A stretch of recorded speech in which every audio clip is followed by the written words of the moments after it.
unang talk na narinig ko is, we are a group, we are a community of broken people. Yes. Sabi pa nang ni broken nung narinig ko, let's be broken together. Lahat daw tayo may kanya-kanyang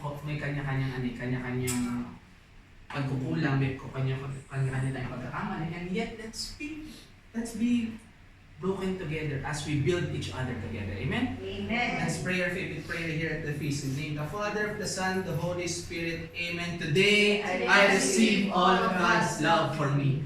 Today, I open myself to the unbounded, limitless, overflowing abundance of God's universe. Today, I open myself to God's blessings, healing, and miracles. Today, I open myself to God's Word so that I become more like Jesus every day. Today, I proclaim that I am God's beloved, I am God's servant, I am God's powerful champion. And because I am blessing the world in Jesus' name. Amen. Ang talk title natin for today is the gift of lament. Narinig niyo na ba yung term na lament? Narinig niyo na ba yung Book of Lamentations? Yes. Lament is when you express your praises but through sorrow. Na kahit gaano pa kabigat ang pakiramdam mo sa mundong ibabaw, kahit na nagdudusa ka na, and yet you're still praising the Lord. It's the one thing that ako masabi ko for my point of view, ito, don't quote me on this, but my personal opinion, ito yung isa sa mga na o-overlook natin. That when we feel sorrowful sa sarili natin, we never express how that sorrow brings out the best in us when we praise the Lord. Di ba lagi natin napag-usapan natin before, kailan lang ba tayo sumasamo sa Diyos pag nahihirapan na tayo? Di ba? Kaya when we read our key verse here in Psalms, let's read. By the river of Babylon, we sat and wept. We remember Zion. There is our hearts, for there are captors ask us for songs. Our tormentors demanded songs of joy. They said, sing us one of the songs of Zion. How can we sing the songs of the one in a foreign land? Thy word is the lamp unto my feet and the light unto my path. Guide us, O Lord, as we talk about our own exiles and our lamentations. Amen? Let's see. Yan. Makikita natin dito sa psalm na to, even during the times of their captors, yung mga Hudyo, they're still praises pa rin kay Lord. Kasi nga kahit na na sila wala na sila sa sarili nilang bansa, parang tayo. We're not technically exiled.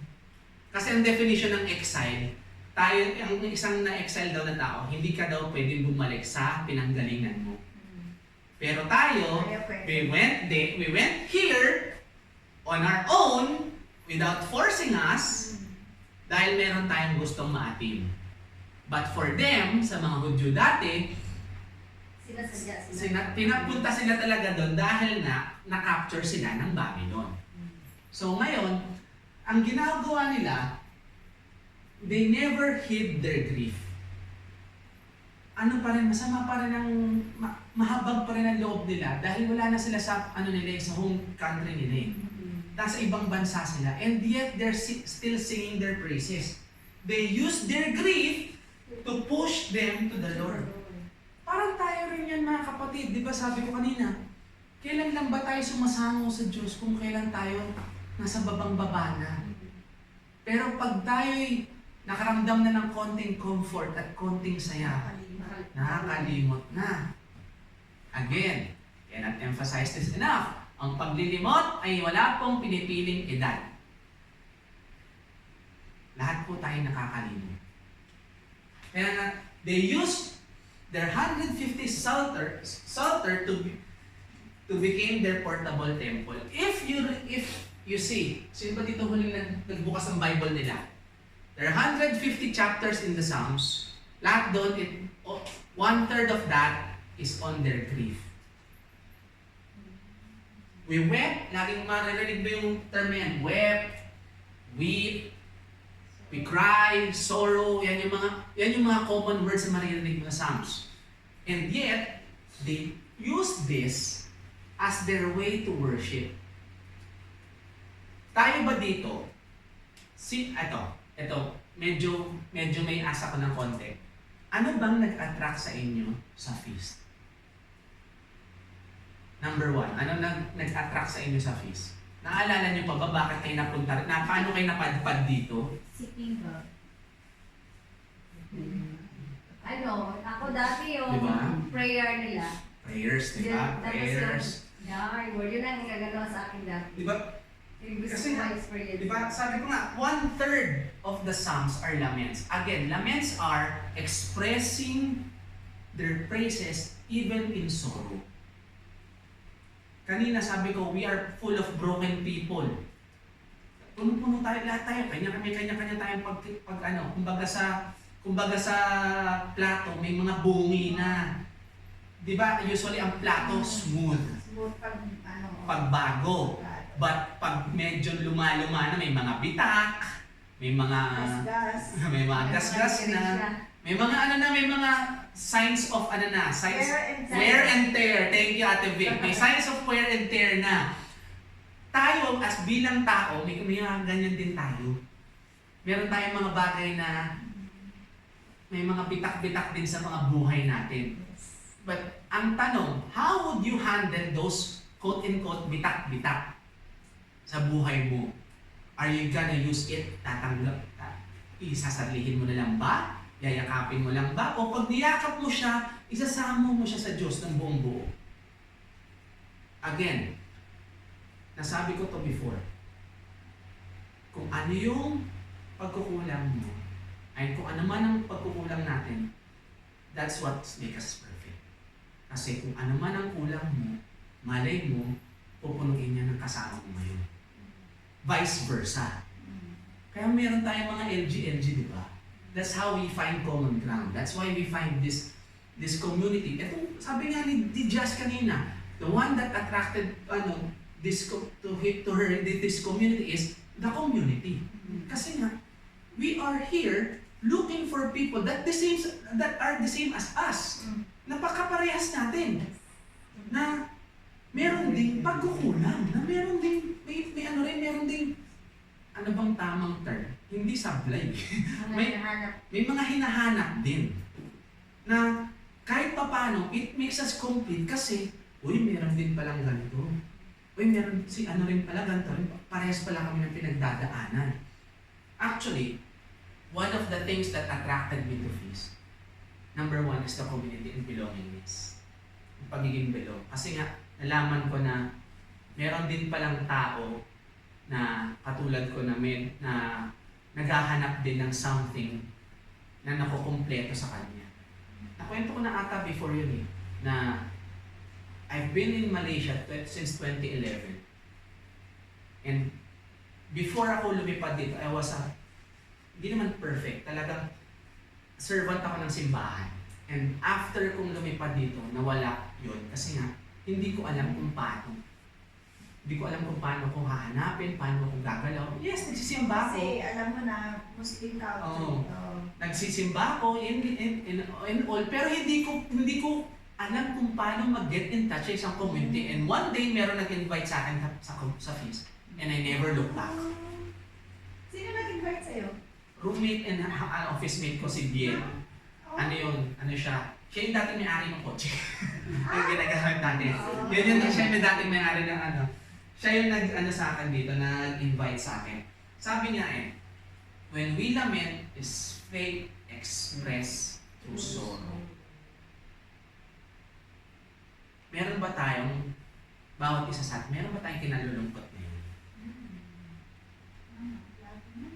Hindi ba nawawala yun? But how would you express your faith through those kalungkutan na sinasabi natin? Do you pray? Do you cry? Do you follow Matthew chapter 6 verse 6 to 7? When you want to pray, go to your room, close the door, and pray to the Father in secret.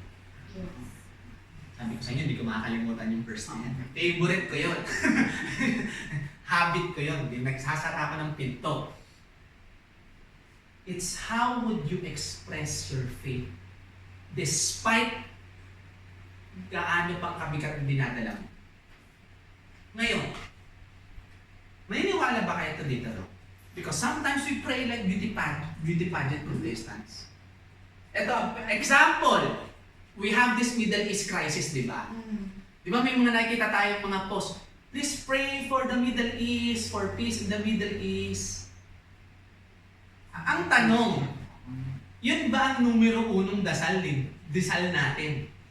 Is that peace? Or we want to end hunger, we pray for people to help to end world hunger. Sino inuuna natin? Inuuna minsan kasi nadadala tayo, kanya sabi ko nga, the chaos in your hands. Nadadala tayo sa mga nakikita natin sa phone natin. Diba na? Please pray for the Middle East, blah blah blah. Di ba may mga ganon? But, the truth is, hindi naman yun talagang number one na nilalaman ng puso natin. When we lament, it's always going to be what's inside your heart and soul. The sorrow that you feel. How would you express your faith with the sorrow that you carry every day? Ito, meron akong papakita sa inyong poster. Alam niyo ba itong movie na to? I Love Lizzie. I Love Lizzie. Naging pare siya. Ay, pare siya? Naging pare si Carla Aquino dyan, di ba? Ang ano dyan, ang isang best part na, for me, best part na napanood dito sa movie na to, is, nung na-aksidente si, pangalan ng babae? Barbie Imperial. Nung na-aksidente si Barbie Imperial, so binisita siya. So na-coma to siya, binisita siya ni Carla Aquino sa ospital. Anong ginawa ni Carla Aquino? Bumalik dun sa chapel na pinagkakilandan nila. And nilabas niya yung sorrow niya.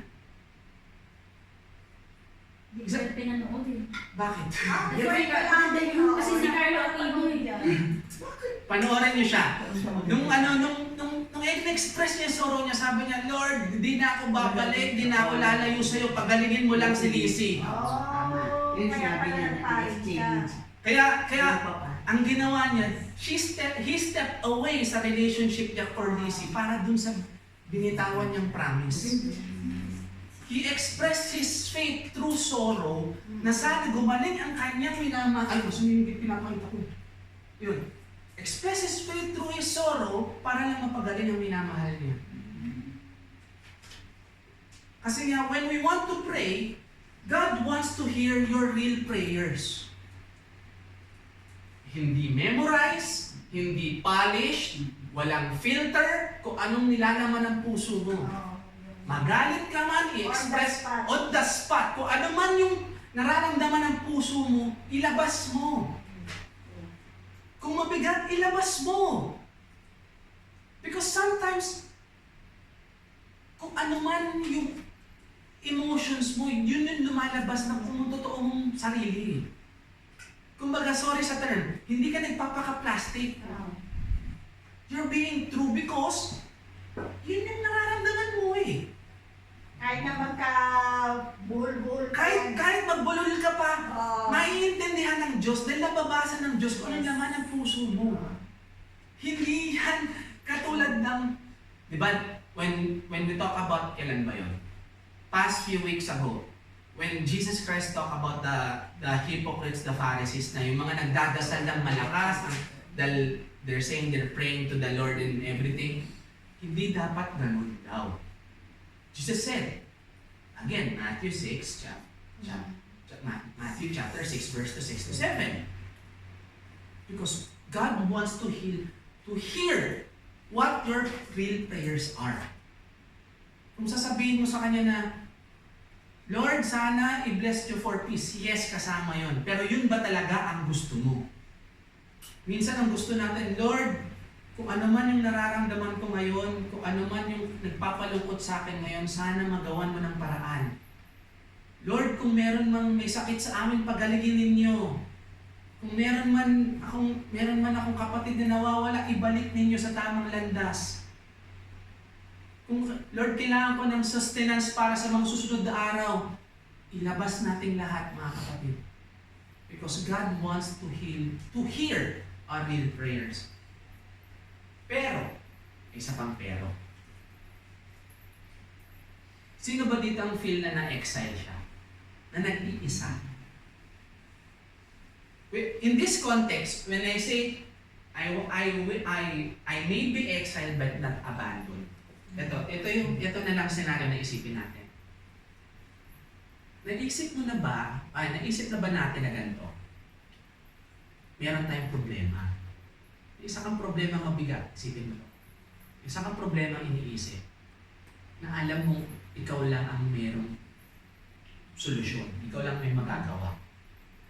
Pero hindi mo magawang bumalik kasi meron ka pang kailangan, may binibitbit ka pa.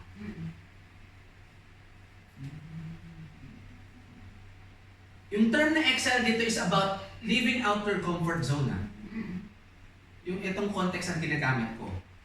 Kasi when you're isolating yourself away from your comfort zone, you're exiling yourself for something na meron kang binibitbit, meron kang hindi pa magawa para bumalik.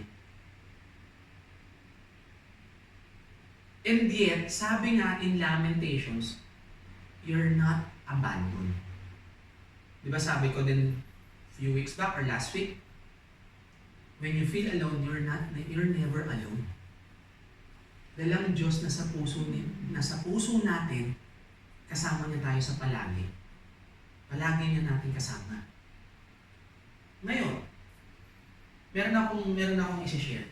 Meron akong time sa buhay ko na hindi ko pinapansin yung mga problema. Parang nasabi ko, meron man akong pinagdaanan, pero ngingitian ko lang. Okay lang yan. Another day, another life. Sabi nga, di ba? Another day, another life.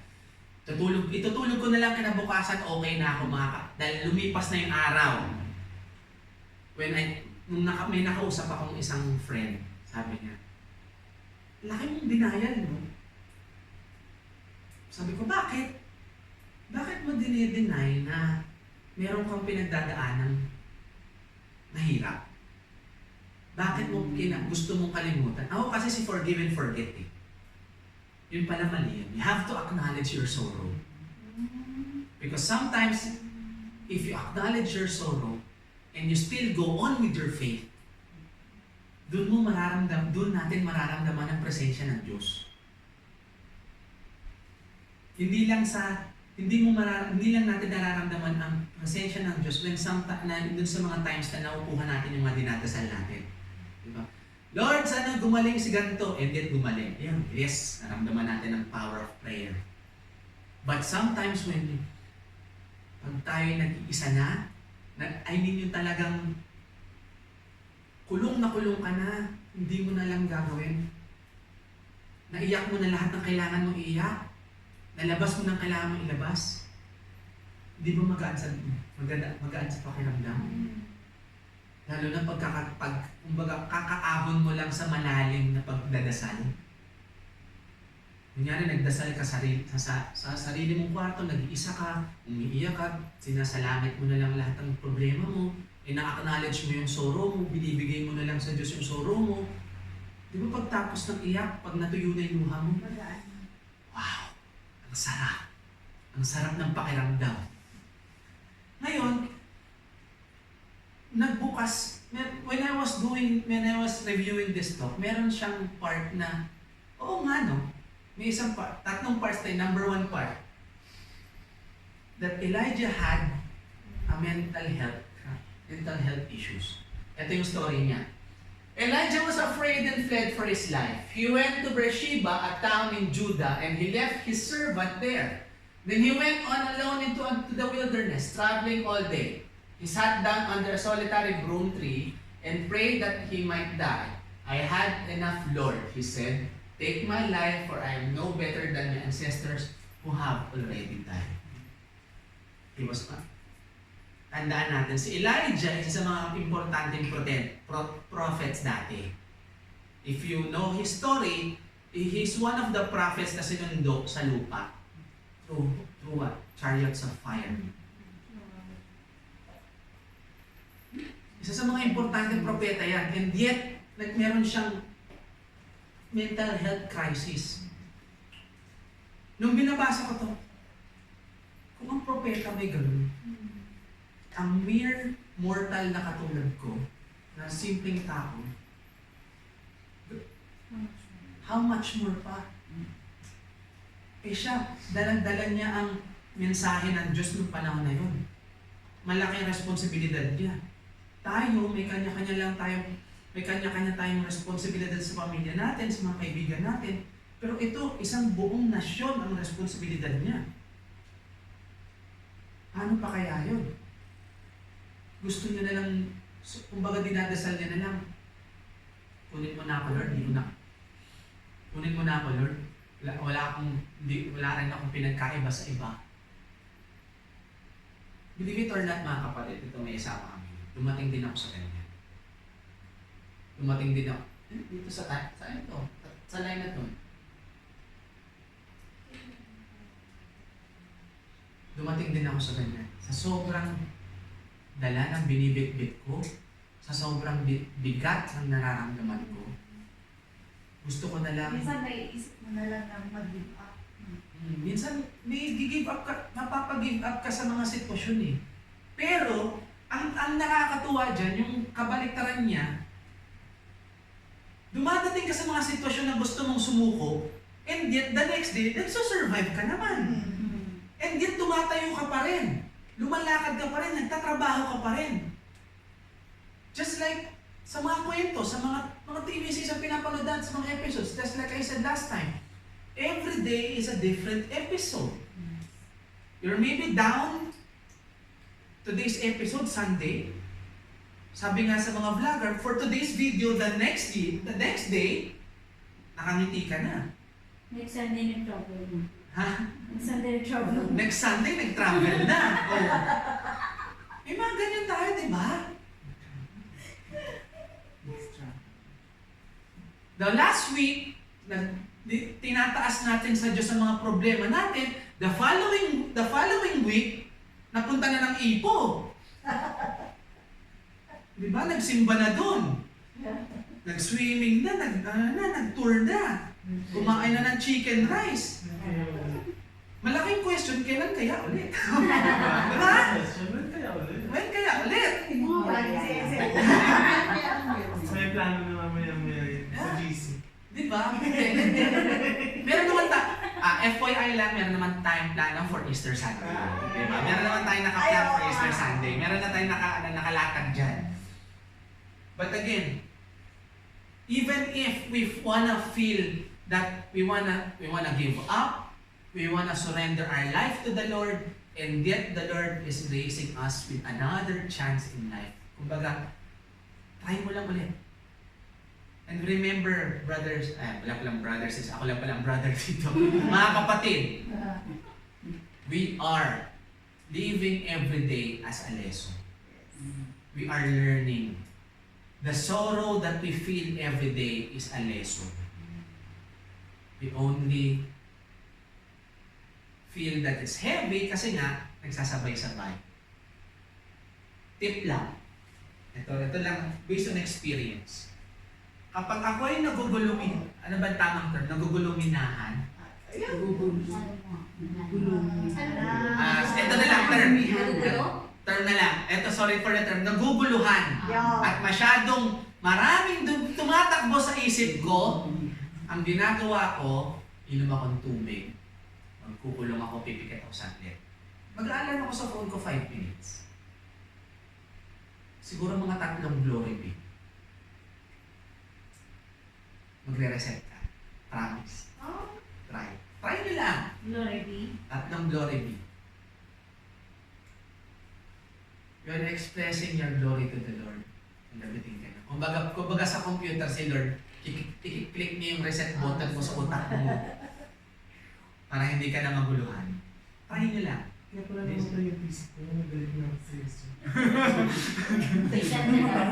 Shut down.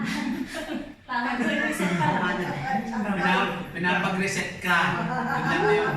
Saan malapit ka ng komento? Ito pa yung second part. Second part. The Unread Stories of 42 Chapters of Job. Kilala niyo si Job?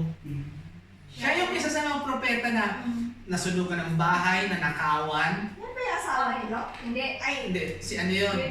Siya yung Nagkasakit. nagkasakit yung asawa, nawala yung mga anak, and yet, the more na tinatanggap niya ang proclamation niya, ang faith niya kay God, lalo lang siya nagkakaroon ng problema.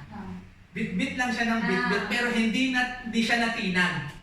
Kinuha ang lahat sa kanya, and yet napaka-loyal niya pa rin. Nag-praise pa din siya. na ano natin na sa last year. Sa bahay. Despite his sorrow, hindi nawala kanyang faith. If you have your chance, yan, sa mga Bible app nyo sa phone, read Job. Promise. Because all real spiritual growth happens through lament. Diba, alam naman, binigay ko na ang definition ng lament. It's expressing faith through sorrow.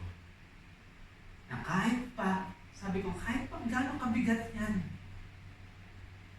gamitin natin yan as a way to push ourselves further, closer to the Lord.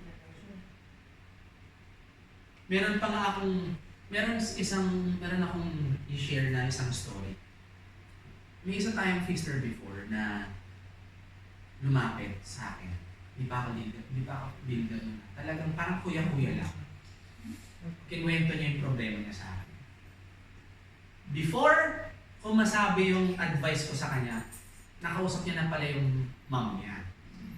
Sabi niya, ang nakakatuwa pa doon, kinuha, kung ano yung sasabihin ng mom niya, yun din sana sasabihin ko. Kasi talaga sabi niya, Kuya, ganito talaga nangyari, ganito. Hindi ko mabigay yung details kasi pag sinabi ko yung details at napanood niya, kilala niya kung sino siya. Ayoko na sabihin. Kaya niya kung sino siya. Ang sabi sa kanya ng mom niya, ngayon ka pa ba tatalikod sa Diyos? Sabi ko na lang sa kanya, yun naman pala eh, narinig mo na yan. Yun yung tamang sagot. Sabi, bakit mo pa ako tinatanong? Sabi, niloko ko pa siya, bakit mo pa ako tinatanong? Second opinion. Ano ako, doktor? Ba't kailangan mo ng doktor para second opinion? Hindi mo kailangan ng second opinion sa... Besides, it's your mom. Mom knows best nga eh. Yes. Pero ganun din mga kapatid. It's not... When we are in sorrow, it's not our time para tumalikod. Actually, there is never a time that we need to turn our backs to the Lord.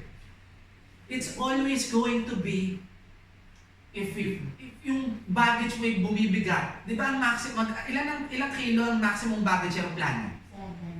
7 Carry. Okay, let's stick with hand carry. Sige, let's stick with hand carry. 7, di ba? 7 kg. Kunyari, gusto mong pumunta ng where? Bali. So, pumunta ng Bali, di ba? Naka-hand carry ka lang. Anong ginagawa mo sa excess mo?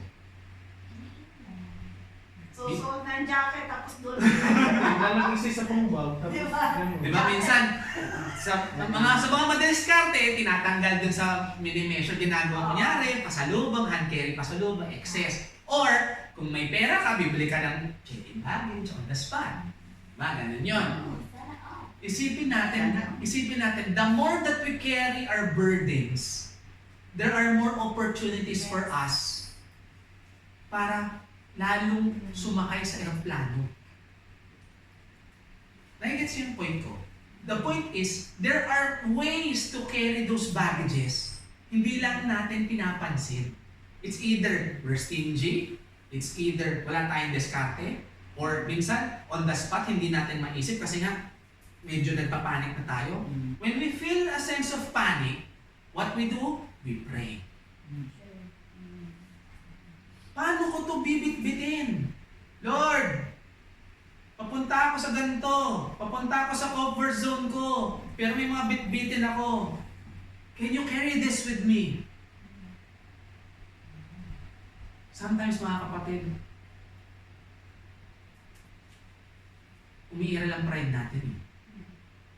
Na kaya ko to. Hindi. Kaya ko to. Eh paano yung mga things na hindi mo makakontrol? Kaya mo pa ba yun? For the last part, Asaph the animal. Tignan mo bakit ha? Surely God is good to Israel, to those who are pure in heart. But as for me, my feet had almost slipped. I had nearly lost my foothold, for I envied the arrogant when I saw the prosperity of the wicked. When my heart was grieved and my spirit embittered, I was senseless and ignorant. I was a brute beast before you. Si Asaph, siya ang author nitong chapter 73.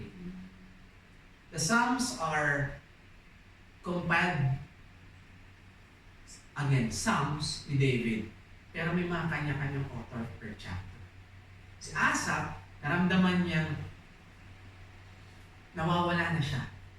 Hindi niya na alam kung nasaan ang footing niya. Kaya parang ang feeling niya, isa na siyang beast, isa na siyang anak. Kaya nga Asaph the animal eh. Minsan ganyan din tayo mga kapatid. Aminin nyo man ito, hindi. Ako, aminin ko ganyan. Na minsan pag nawawala ako sa tamang way, nagdidilim yung paningin mo, hindi mo maano eh. Hindi mo makokontrol yung sarili mo eh. Hanggat hindi mo makakita yung kung ano yung naapektuhan na. Kunyari, nawala ka sa sarili mo, nagdilim ang paningin mo, pero na-realize mo na lang nung may naapektuhan na. Doon papasok ngayon ang regret. Which is yun ang ayaw natin. But when we acknowledge that we're lost, and we let go of our pride, and we raise that thing to raise that baggage to the Lord, do you think may enlighten tayo, yes or no? Yes. May enlighten tayo. Because without Him, without anything, we are nothing. We're just an empty shell walking around. Sabi nga the Book of Lamentations, isa yan sa pinakamalulungkot na libro sa Bible. If you check, meron kasing if you have your Bible app or any Bible, ang Book of Lamentations is not part of the basic translations. Punta kayo kay Nabre sa New American Bible Revised Edition. Makikita nyo doon ang Book of Lamentations. If you meron akong papabasa sa inyo na isa. Asan yun? Sorry. Meron akong isa-send sa inyo sa group chat. Send ko sa inyo isang verse sa group chat na I hope it will enlighten you in some way. Sabi nga, question, why impose as legal structure on law brief? Paano yung structure na to? In this, sorry.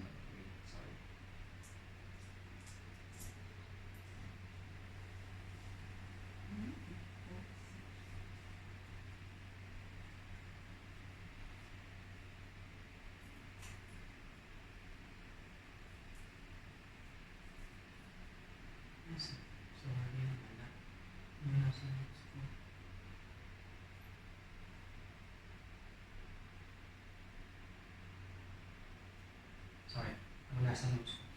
Again, ano na lang. Meron kasing form of writing sa Lamentations na medyo mahirap kasi they're written in poems. So, when we read this, medyo mabigat. Sabi nga to rigid literary form, the poet is saying, I take my chaos and name it, shape it and bring every piece of my brokenness to God. Di ba hindi ba pa siya parang nakaka-relate sa sarili natin na in every shape or form ng grief, ng anger, ng ano pa ba mga negative feeling na nararamdaman natin? Jealousy, envy, anything na nagpapabigat sa sarili mo, or depression, there are things na hindi mo siya ma-shape pag hindi ka organized. But when you organize our thoughts, sabi ko nga, yung tip ko kanina, when you organize your thoughts, and be alone with yourself, and be alone with the Lord, and iangat mo sa Kanya, it will surely enlighten you on something na hindi mo in-expect. Meron akong isang reflection question na parang take home na lang din sa inyo. When we go in our separate ways.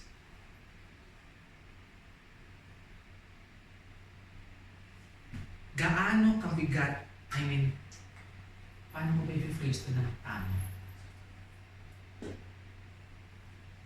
Gaano mo kayang magtiis sa hirap? Hanggang kailan mo kayang tiisin ang hirap? Anong sitwasyon ang kaya natin tiisin para mapalapit palayo tayo sa Diyos?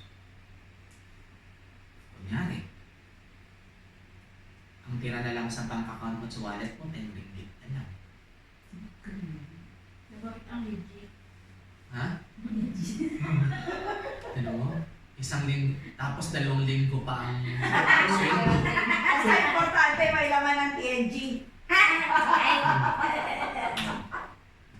Or, nandito ka sa Malaysia, may gusto kang tulungan sa Pilipinas pero wala kang magawa. Hindi ka kagad makalipad. Hindi mo gusto tulungan, pero kailangan mo tulungan. May ganun. Kahit hindi mo gusto tulungan, pero kailangan mo tulungan kasi ikaw lang talaga ang inaasahan. Paano yung, what if ikaw ang inaasahan, Oo. pero wala kang magawa? Dahil kahit sarili mo, hindi mo matulungan. Hanggang at what point, sa pinakamababa,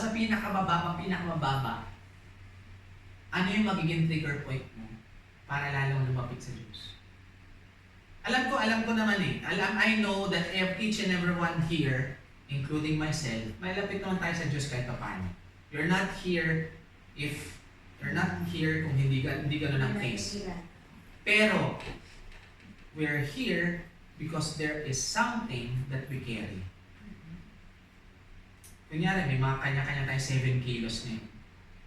Dalat may may Monday to Friday pa. Yung 7 kilos na yon, 1 ringgit each. madadagdagan pa yung yung Monday to Friday na yun, madadagdagan pa. Let's say 3 kilos a day. Maintenance 7 kg. But how would you, tama yun sa Ate Marie, how would you tama yung thought process na yun eh. You need to maintain the 7 kg carry. How? You lament. Express your faith through sorrow. Yung 3 kg na makukuha mo the next day, ibigay mo na kagad sa Diyos kagad yun. Ipa sa Diyos mo na kagad. Wag mo lang bibit-bitin ng 1 linggo. Mag-accumulate yan eh. Mahirapan ka lalo. 3 times 5 is what? 15. By Saturday, may additional ka na what? Total of 22 kilograms na binibit-bit. Kaya mo ba yun? Ako, bigat nun. And take note, when we carry personal baggages, it's not backpack, it's by hand. Imagine nyo to, when you carry your burdens in life, it's either you carry it by cross, yung cross na nakapasan sa likod mo, or you carry it by hand. Yun, yan ang... Kaya may maleta ako sa Apo. Walang maleta, walang gulong na maleta, walang backpack. So plastic bag pa. Online lang. Ano lang yan? Handle. Yung mga handbag. Dalawang Eco bag. na ano. Ang tibay naman ng eco bag. Ang tibay naman ng eco bag mo ate. Ay, hindi ah. Ay, Video hindi ah. lang. Video lang ikaw ba? Galing ka tuwing. Diba? Plastic bag yung stripe na pula at puti. It's always, when we carry burdens, it's always carried by, not by our body, but by our hearts and by our hands. So isipin mo, yung i-accumulate mo na 22 kilos at the end of the work week, kaya mo ba yun? Kailangan everyday, ano mo na. Isama mo na lahat yun. Everyday magbawas ka tapos pagka Kaya weekend, kasi nagdadagdag ka. labas mo lahat, doon mo yan lahat. Kasi araw-araw na, let me tell you mga kapatid, true yan. Araw-araw nagdadagdag yan. Pwede bang padaling mo na naman po? Hindi ko, boss.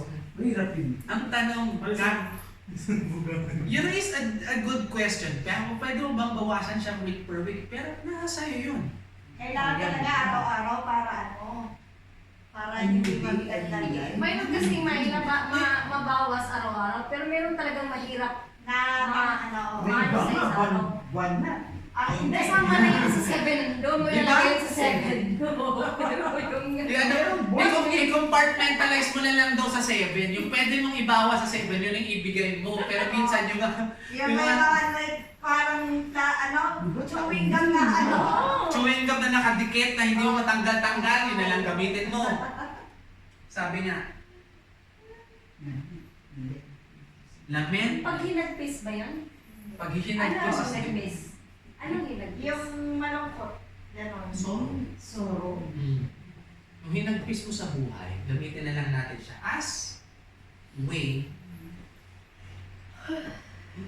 Ay, mali. Sorry. Awareness.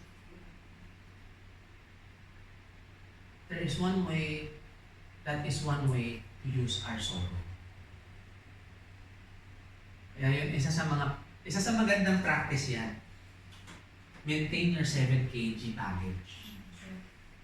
You can never free yourself from baggages. But, you can always maintain. And manage. I mean, iba-iba, basta by 7 kg na lang. Iba-iba naman. Ay, ano ba? Yung iba kasi nasosolve mo na yung iba, tapos may bago na lang mo parating. Dagdag. Naisama siya sa 7 kg mo yun kasi medyo mabigat siya, matagal mo siya ano. Matagal mo siyang bago i-shake, bago matanggal. Ah. Sabi nga ni Ate Vic, para siyang chewing gum na hindi mo matanggal-tanggal sa damit o sa buhok. Pero yung mga light lang, araw-araw pwede mo siya, ay, wala ka dyan. Sa'yo na yan, Lord. Di ba naalala niyo itong My kasabihan? God, my God, my God. Even Christ, when he was under the suffering, naramdaman niya na parang nag-iisa na lang ba ako? Si Kristo yan ha. Anak ng Diyos yan, pero naramdaman niya. In-express niya yung pagkatao niya. True man, true God, and yet nilabas niya yung humanity niya to this statement. My God, why have you forsaken me? But, alam niyo ba, ang sagot, for me, ang sagot dyan, nandyan sa mga t-shirt niyo ngayon.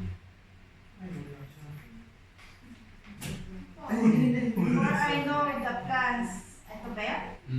For I know the plans I have for you, you. says the The Lord. plans, the purpose. Nasa Ito plan. yung Mamaya maitanong, sabi niya, what is yung Jeremiah? Ayun, napako na siya. Oo. Isa sa mga seven last words. On my opinion, ang sagot ko dyan, nandyan sa Jeremiah chapter 29 verse 11. If you're going to apply that question para sa sarili natin, na minsan ramdam natin na nag-iisa tayo sa mga bagahe natin, may plano si Lord para sa iyo. Nararamdaman mo man ang sakit, nararamdaman man natin ang lungkot, ang hirap, kasama yan sa plano ni Lord. It's all you have to do is be faithful and trust His plans na ibabangon ka niya.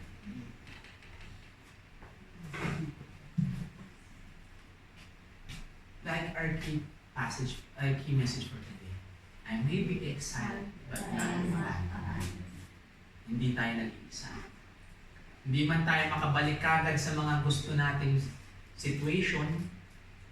Hindi tayo makabalik sa comfort zones natin. Hindi tayo nag-iisa. Amen? Amen. Let's continue with our worship.